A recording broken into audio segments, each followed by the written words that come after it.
Tegemist on haridusteenuste haldamissüsteemiga. Selles videos käsitleme huvikooli esindaja õigustes päevikust teavituste saatmist. Päevikust teavituste saatmise õigus on huvikooli esindajal, päeviku omanikul ning muutmisõigustes õpetajatel. Ametnikud ja ka ülejäänud mainimata rollid päevikust teavitusi saata ei saa. Siin näites oleme sisse loginud huvikooli esindajana Ellena. Et jõuda teavituste saatmise pop-up aknani, vajutame avalehel küljemenüüst päevikud nupule. Avaneb päevikud vaade. Siit vajutame tabelis selle päeviku rea lõpus olevale silmaikoonile, millest soovime teavituse saata. Nüüd avaneb selle päeviku vaade ning õppurid tabeli otsas ongi näha nuppu Saada teavitused. Teavituste saatmiseks aga tuleb esialgu valida õppurid, kellele soovime teavitusi saata. Selleks tuleb linnutada kas kõik õppurid päevikus, vajutades päise reas olevale kastikesele, või linnutame ära õppurite ees olevad kastikesed, kellele soovime teavituse saata.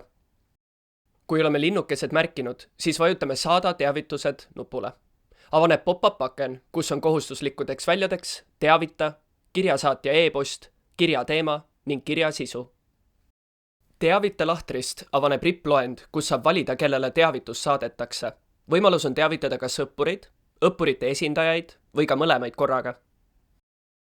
Lahtrist nõusoleku olemasolu korral saab välja filtreerida teavituse saajad, kes on vastava nõusoleku andnud. Kirjasaaja e-postid lahtris kuvatakse, mitmele e-postile teavitus saadetakse. Rea lõpus olevale noolele vajutades avanevad e-posti aadressid. Teavituste saajaks on automaatselt huvikooli taotlus esitanud lapsevanem.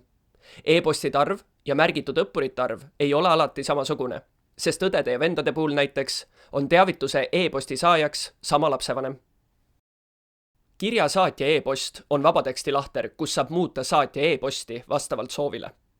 Nii kirja teema ja kirja sisu on samuti vabateksti lahtrid.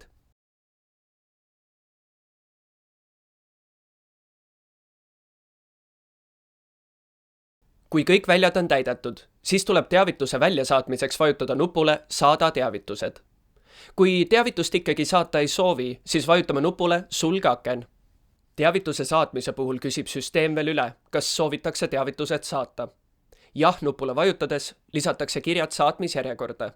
Väljasaadetud kirjade kohta näeb infot teavituste logist.